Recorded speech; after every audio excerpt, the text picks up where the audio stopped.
Diz assim a palavra de Deus: o temor do Senhor consiste em aborrecer o mal, a soberba, a arrogância, o mau caminho e a boca perversa, eu os aborreço. Meu é o conselho e a verdadeira sabedoria. Eu sou o entendimento, minha é a fortaleza. Por meu intermédio reinam os reis e os príncipes decretam justiça. Por meu intermédio governam os príncipes, os nobres e todos os juízes da terra. Irmão, nós vamos falar hoje sobre o nosso relacionamento com o outro, mas do ponto de vista político. A Bíblia vai falar sobre essa relação que nós precisamos ter e ter cuidado com essa relação que Deus nos colocou. Mas antes eu preciso falar o seguinte, irmãos: como cidadãos, temos a obrigação de governar a nossa cidade com decência, com lisura, com justiça. Nós que temos que fazer isso, sabia? Nós que temos que governar. E para que nossa cidade funcione com justiça, precisamos elaborar também leis justas, que punam o infrator e gratificam o justo. Essas leis precisam punir o infrator e gratificar o justo. Precisamos de dinheiro também. Precisamos de dinheiro. Então todos nós temos a obrigação de ir nas casas das pessoas e recolher o dinheiro dos impostos. Essa é a nossa obrigação. Cada um de nós temos que bater na porta do vizinho e dizer: olha, eu vim recolher o imposto para a nossa cidade, para nós enfrentarmos as dificuldades, para nós colocarmos na área da saúde, da educação, fazer postos, contratar médicos, melhorar o transporte público, moradia e demais infraestrutura. Agora, nós temos que fazer isso. Agora a pergunta, irmãos: temos condições de fazer isso? Não, não temos. Por isso, elegemos pessoas para nos representar, porque em nosso país o governo é representativo. Damos a ele uma procuração para governar por todos nós. Damos a ele a autorização para recolher os impostos dos cidadãos. Damos a ele também o cofre, e não somente o cofre. Quando nós apertamos lá na urna, nós estamos assinando uma procuração para ele e dizendo: estamos te dando autoridade, estamos te dando o cofre, e estamos te dando também a senha do cofre. Use o dinheiro para o bem do povo. Isto é o que é o nosso sistema político. Isso é em todo mundo, não é verdade, irmãos? Então, caro representante, você precisa fazer leis justas. Então, é o seguinte: nós vamos te dar uma casa, nós vamos te dar um lugar para você pensar direito, nós vamos te dar advogados para te ajudar, nós vamos também te dar um carro, o ar-condicionado, te dar um bom salário para você tomar conta desse negócio para nós. Na esfera municipal, nós damos a essa procuração para o prefeito. Ele é o responsável para fazer isso. E ainda nas leis, na esfera municipal, nós temos a Câmara dos Vereadores. Vereadores, façam leis aí que melhorem a cidade de Betim. Façam leis aí, um plano piloto que melhore a conduta do povo, tudo dentro de um consenso popular, com iniciativa popular. Isto é política, isso é que nós temos que fazer. Agora, na esfera estadual, nós também teríamos que percorrer todas as cidades do nosso estado, no caso de Minas Gerais, todas elas. Eu e você temos a obrigação de percorrer. Conseguimos fazer isso? Não. Então nós elegemos um governador. Governador, percorra toda a Minas Gerais, todas as cidades, converse com os prefeitos das cidades, elaboram leis, deputados estaduais. Ô governador, nós vamos dar a você um palácio para você despachar, nós vamos dar a você um ótimo salário, nós vamos dar a você benesses que ninguém praticamente tem, nós vamos dar a você muitos recursos. E olha, nós vamos dar também a você a chave do cofre do estado de Minas Gerais. Está com você.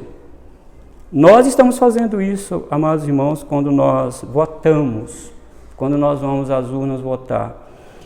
Mas nós não precisamos, nós também, a nossa obrigação não se restringe somente à cidade de Betim, que é o nosso caso aqui, e nem a Minas Gerais, que é o nosso estado, mas toda a federação, todos os estados da federação. Temos que percorrer tudo, olhar se tem rua que precisa de asfalto, temos que olhar o exército, temos que contratar tudo isso. Mas nós conseguimos fazer isso? Então nós fazemos o quê? Nós elegemos um presidente para fazer isso em nosso lugar. E damos a ele a chave do cofre do Brasil todo. Todos os impostos que recolhem na cidade, nos estados, vão para aquele cofre da União. Ó, presidente, você tem a chave aí. Então faça uma boa administração, use o dinheiro para o bem do povo. Isto é que é política. Sabe por que eu estou falando isso, irmãos? Porque acho que poucos brasileiros têm uma noção do que é dever dele fazer. Ele acha que ele vota lá por amizade, por afeição, gosto dessa pessoa, é meu amigo, foi criado na minha rua, no meu bairro, gosto muito dele. Não é por aí que nós damos uma procuração para as pessoas. Mas aí você pergunta, por que estudar esse tema no livro de Provérbios? E o nosso ponto de partida, irmãos, está lá em Êxodo capítulo 20. Deus disse claramente lá, não terás outros deuses diante de mim. Então, qualquer coisa que substitua Deus, e nós estamos percebendo, irmão, não só no Brasil, mas também no mundo, que as pessoas estão colocando a estrutura política como a solucionadora de todos os problemas. Colocando o fulano A e o fulano B como solucionadores de todos os problemas. Quando nós falamos assim, este não vai ser um bom governo e aquele um bom governo, esse vai resolver o problema e aquele não vai resolver o problema, sabe o que nós estamos fazendo, irmãos? Estamos substituindo Deus, porque nós lemos nosso texto aqui, que essa sabedoria é Ele que coloca príncipe, é Ele que dá entendimento, é Ele que governa o mundo. Então somente Deus usa a minha vontade, a minha afeição para fazer isso. Então as pessoas estão perdendo a confiança em Deus, estão colocando a sua confiança numa estrutura política, estão colocando a sua confiança num determinado candidato fulano de tal. E quando nós dizemos assim, a nossa vida vai melhorar com esse, vai piorar com aquele, nós estamos falando, Deus, o Senhor não governa o mundo. O Senhor não sabe o que é melhor para nós. E os crentes estão caindo numa espécie de idolatria incrível. Eu estava lendo um livro do Tim Keller, o nome do livro é Deuses Falsos. Ele estava dizendo que uma senhora da igreja, já velhinha, falou assim, pastor, eu não estou entendendo o que está acontecendo na América, porque o que está acontecendo? As pessoas estão se afeiçoando tanto a um candidato e desprezando o outro, e quando aquele candidato ganha, ô pastor Keller, sabe o que está acontecendo? As pessoas estão dizendo o seguinte, eu torço para que este candidato não faça um bom governo, porque eu não votei nele. Então eu quero que ele não faça um bom governo, porque eu não votei nele. Ela falou com ele, uma senhorinha já de cabeça branca, né, disse, pastor, o que está acontecendo? É como se aquele candidato que ganhou não fosse o presidente.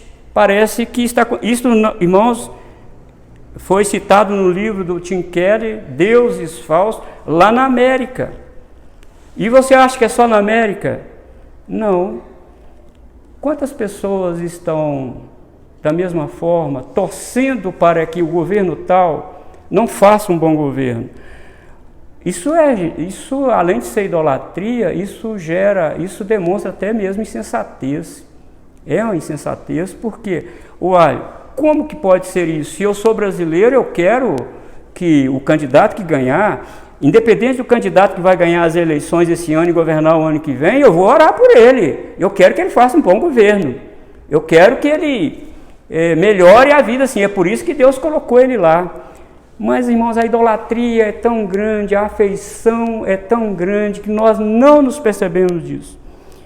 Eu estou falando tanto de um lado, a idolatria, tanto de um lado aqui no Brasil, quanto do outro, tá? Tanto do outro. É muita idolatria, estão tirando Deus.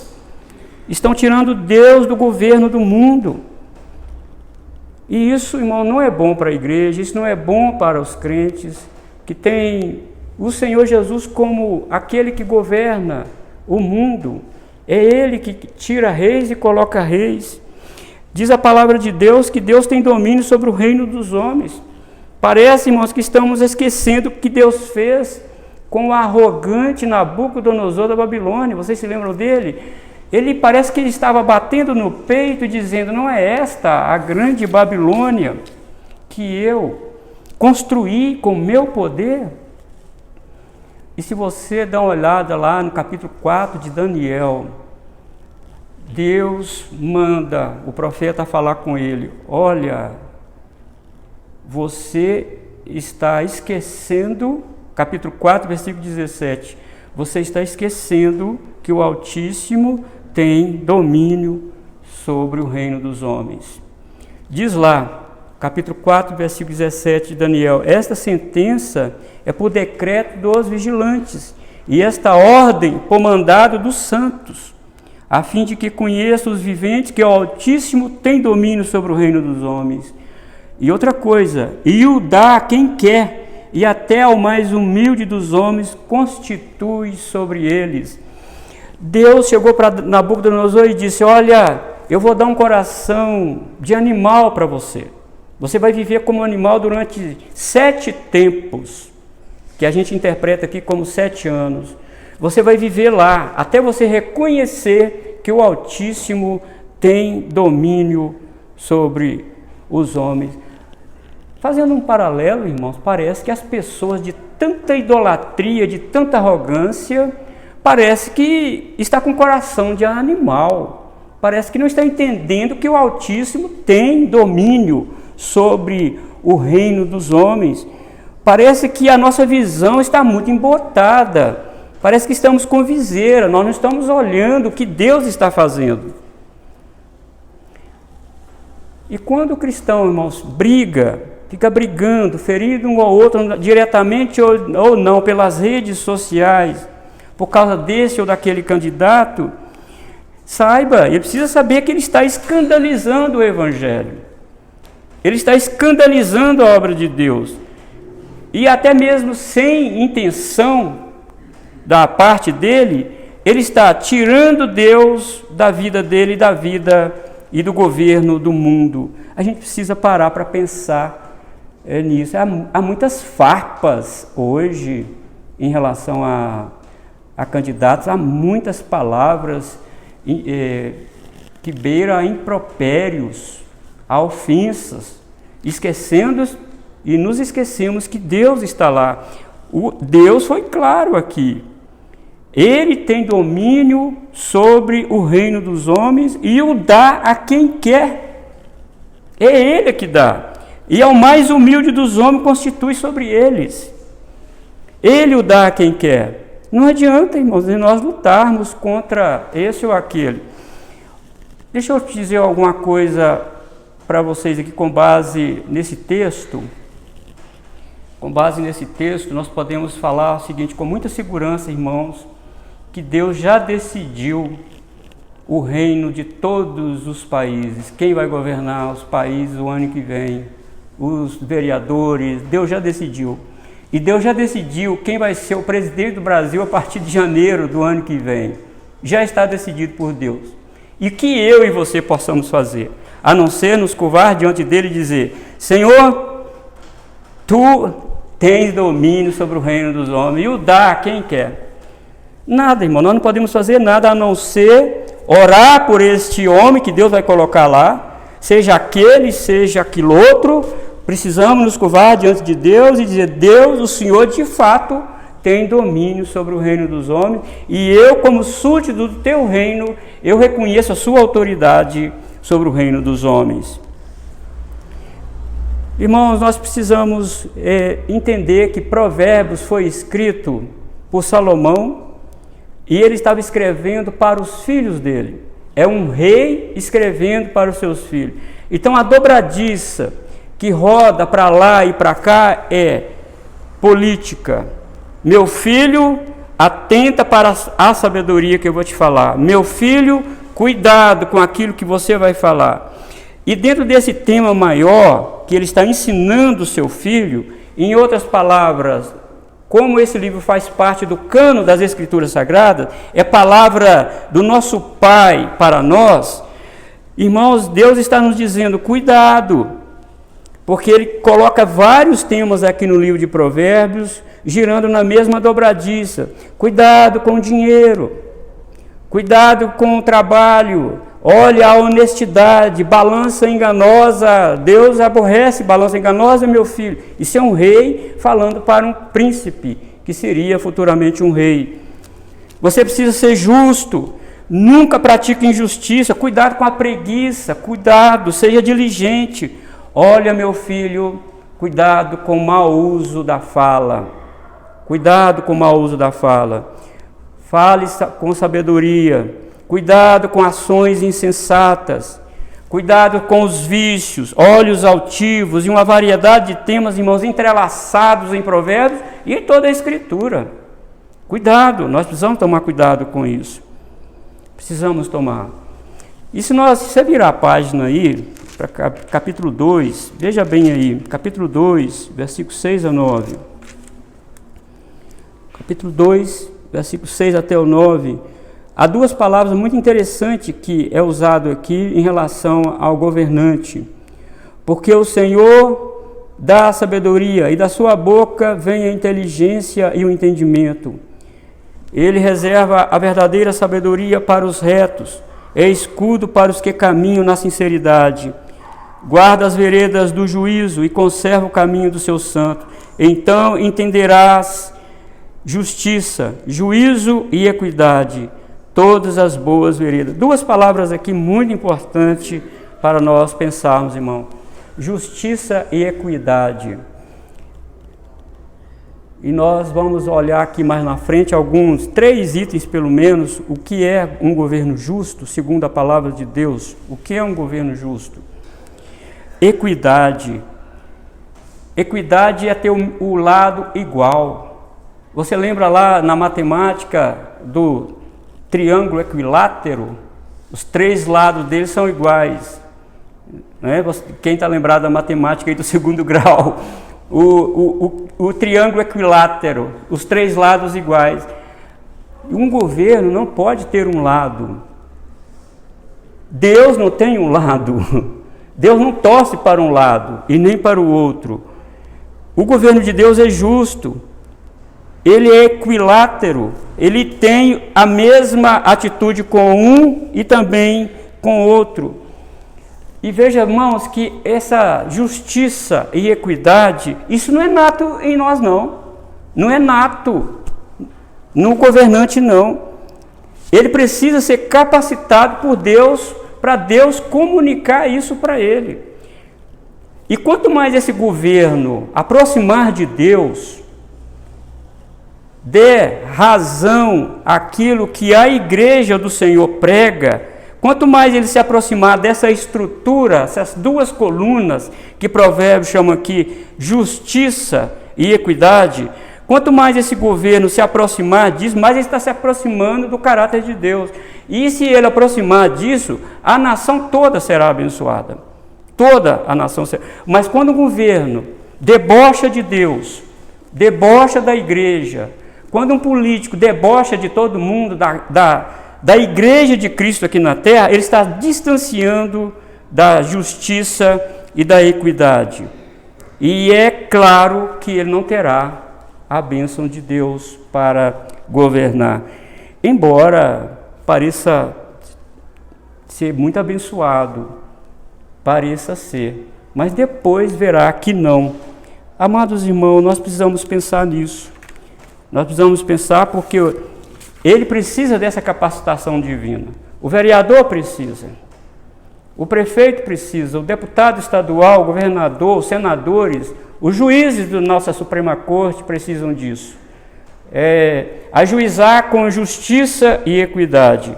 Porque quando eles fazem isso, eles estão se aproximando do caráter de Deus. Ô pastor, precisa ser crente para ser político? Não precisa ser crente. A Bíblia não está dizendo que precisa ser cristão, mas esse governo precisa entender que há um domínio acima. Como Nabucodonosor não reconheceu que tinha um rei maior, que dominava tudo, Deus o humilhou. Deus o humilhou. Agora observa, irmãos, Provérbios 29, versículo 2. Você que está aí com a Bíblia aberta, ou até mesmo no seu celular, não tem problema. Provérbios 29, versículo 2. Quando se multiplicam os justos, o povo se alegra.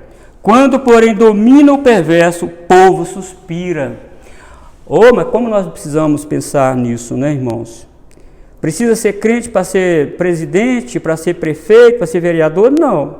Mas ele precisa reconhecer que existe um domínio sobre todas as coisas, inclusive sobre ele. E quando nossa cidade tem um prefeito que se aproxima dessa estrutura de justiça e equidade, de entendimento de Deus, quando os vereadores também pensam, a nossa cidade será abençoada. A nossa cidade será abençoada. E nós temos o dever, por mandamento de Deus, de orar por essas autoridades, pedindo a Deus, Deus, dá a ele esse senso da justiça, Senhor, dá a ele esse senso da equidade, Senhor, ajude. Se o Senhor não ajudar, o coração dele é depravado, o coração dele vai debandar para a injustiça e para a imparcialidade. Para a parcialidade. Irmãos, percebam que nós, como povo de Deus, nós precisamos estar engajados, orando pelas autoridades de todo o nosso coração, de todo o nosso entendimento, pedindo a Deus que Ele se aproxime mais dessa justiça e equidade. Eu quero te dar um exemplo aqui, que esse provérbio 29, versículo 2 diz: quando se multiplicam os justos, o povo se alegra, quando, porém, domina o perverso, o povo suspira. Nós lemos lá em Reis, Samuel, Crônicas, reis que eram desabilitados e reis habilitados por Deus. Aqueles reis de Israel que consultavam os profetas, que buscava a Deus, que queria saber de Deus como ele governaria Israel, ou até mesmo aqueles reis pagãos que, reconhecendo o Deus de Israel, até se atemorizavam com o Deus de Israel, Deus abençoava aquela nação, e Deus abençoava a nação de Israel. Mas quando subia no trono um rei como Manassés e como Acabe, a nação suspirou, como diz aqui, suspirou, porque o rei era perverso. O rei não tinha Deus como o bem maior. Irmãos, é isso, nós precisamos prestar atenção nisso, nós precisamos olhar essas coisas. Só fazendo uma recapitulação aqui rapidinho. Primeiro, somos nós que temos que recolher os impostos, somos nós que temos que tapar os buracos, somos nós que temos que fazer leis, mas temos nossa família. Então o que nós fazemos? Assinamos uma procuração para aquele candidato tal, agora toma a chave do cofre e administra bem a cidade. É nós, somos nós que temos que fazer isso. Mas como nós não podemos fazer, nós damos a essas pessoas procuração. Não é simplesmente lá, irmão, se afeiçoar para um candidato, se afeiçoar para um partido e apertar lá. Cuidado com aquilo que você está fazendo. Cuidado, muito cuidado. Agora, irmãos, a primeira coisa, duas coisas nós precisamos ver aqui, que os governantes não são autônomos. Eles não são autônomos, apesar que muitos são ignorantes. Teve um prefeito aqui, eu só não vou dizer o nome dele, é o prefeito de Belo Horizonte, que todo mundo sabe.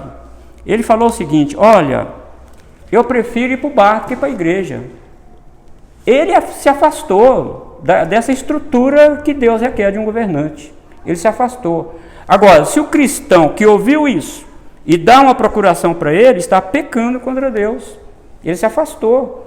Ele dizia que prefere.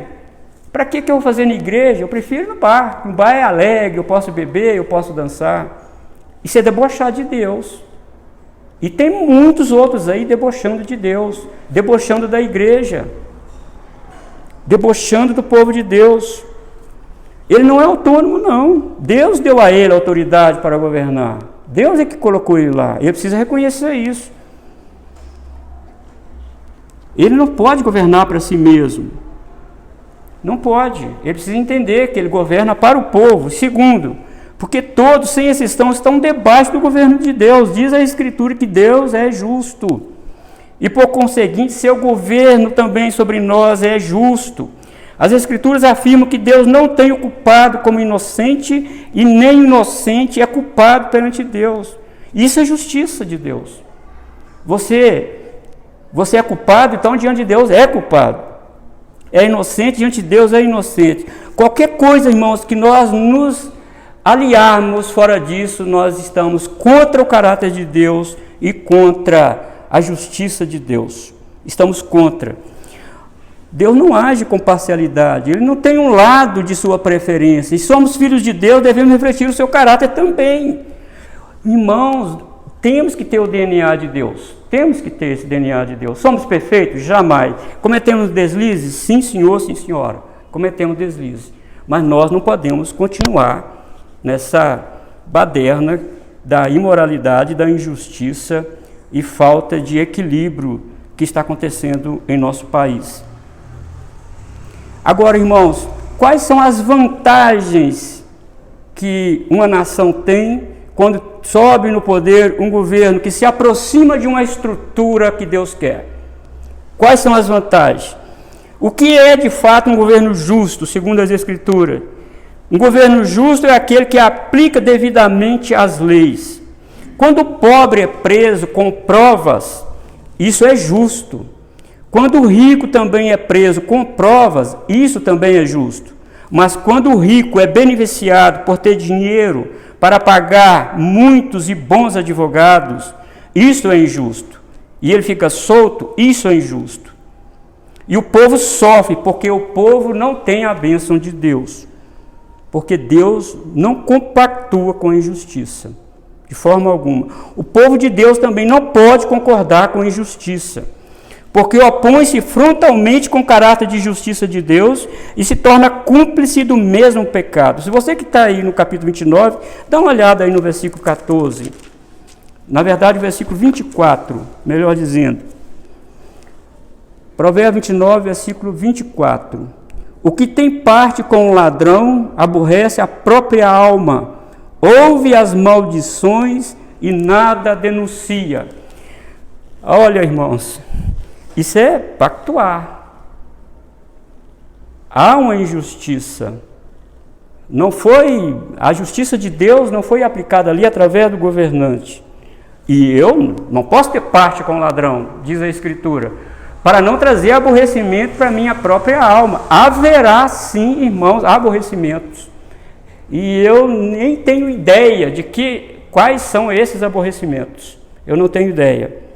O que o Espírito Santo, irmão, nos leva a pensar aqui, nas Escrituras Sagradas, principalmente nesse livro Sabedoria, que nós precisamos, irmão, refletir o caráter de Deus. Seja quem for, queridos irmãos, seja o A ou B, cometeu injustiça, ele precisa passar pelo crivo da lei e ser penalizado. É isso que Deus quer. Quando as leis são devidamente executadas, esse é um governo justo.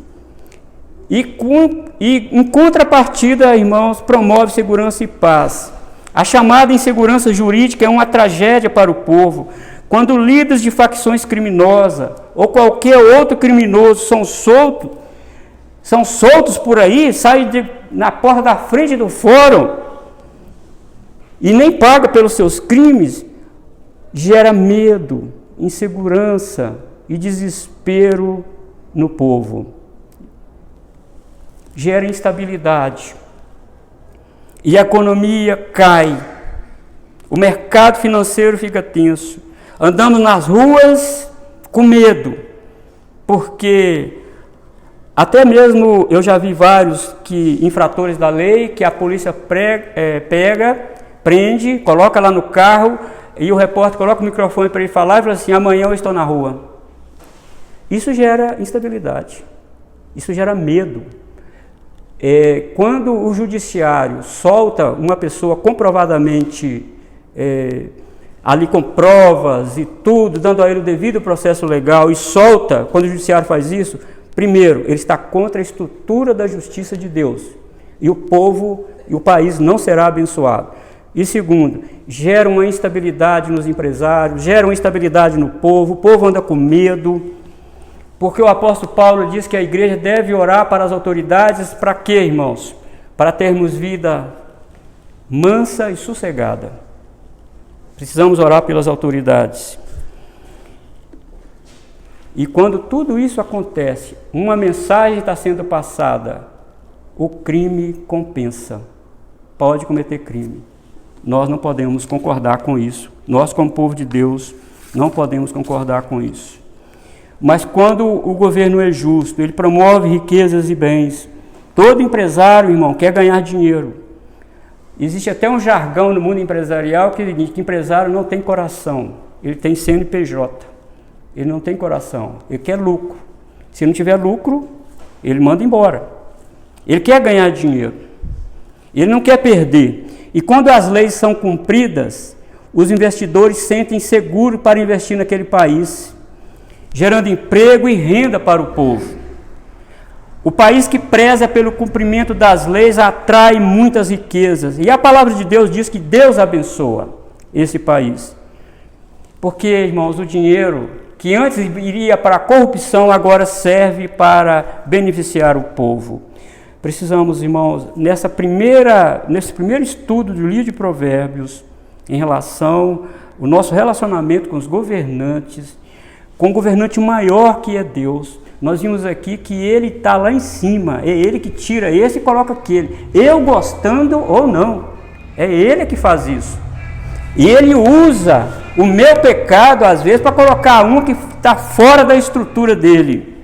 Ele usa o meu pecado, a minha afeição e usa também a minha idolatria. Ô, irmãos, que Deus tem misericórdia de nós, para nós não ficar com idolatria nem com esse candidato e nem com aquele. Meu Deus, não são eles que vão resolver o nosso problema. Nunca foram homens que resolvem nossos problemas. Nunca foi uma estrutura política que resolve o nosso problema. Quem resolve nossos problemas é Deus. Lembra sempre do Salmo 127. Lembre-se sempre disso. Se o Senhor não guardar a cidade, em vão vigia a sentinela. Se o Senhor não edificar a casa, em vão trabalham os que edificam. Nós só vamos ter, irmãos, um país mais decente, um país mais equilátero nesta questão, quando nós cristãos atentarmos para essas verdades. Eu quero fazer só duas aplicações aqui para nós terminar.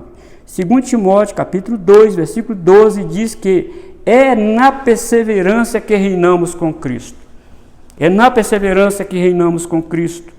E Apocalipse 11, versículo 15, diz que o reino do mundo se tornou do nosso Senhor e do seu Cristo. Quem está sentado lá, tirando esse, colocando aquele, é Jesus. Ele é o Senhor de toda a terra. E ele tem um caráter justo, equilátero e santo. E se eu faço parte do reino dele, eu preciso incorporar esses atributos dele também na minha vida. Se reinamos, irmãos, com Cristo, e se o governo do Senhor é justo, não deveríamos procurar governar aqui de forma justa também? Não deveríamos dar uma procuração para uma pessoa que está próxima de uma estrutura que Deus quer? Não deveríamos fazer isso? Por acaso o Senhor transige na via da injustiça? Por acaso o Senhor está jungido com o injusto? Não, não está. Não está. Pode alguém dizer que é cristão e está junto com a corrupção, seja de que lado for? Ele está enganado. O seu coração está te enganando, porque não está. E por último aqui, irmãos, Romanos 13 nos diz que as autoridades foram constituídas por Deus para, no mínimo, 2 propósitos: punir os malfeitores e gratificar os justos. Romanos 13, depois você dá uma lida lá. E todo brasileiro carrega essa responsabilidade nos seus ombros. A maior responsabilidade tem o povo de Deus agora. Pensar e agir diferente é tentar resistir frontalmente à justiça e à equidade do Senhor. Que Deus nos ajude e nos guarde, amados irmãos.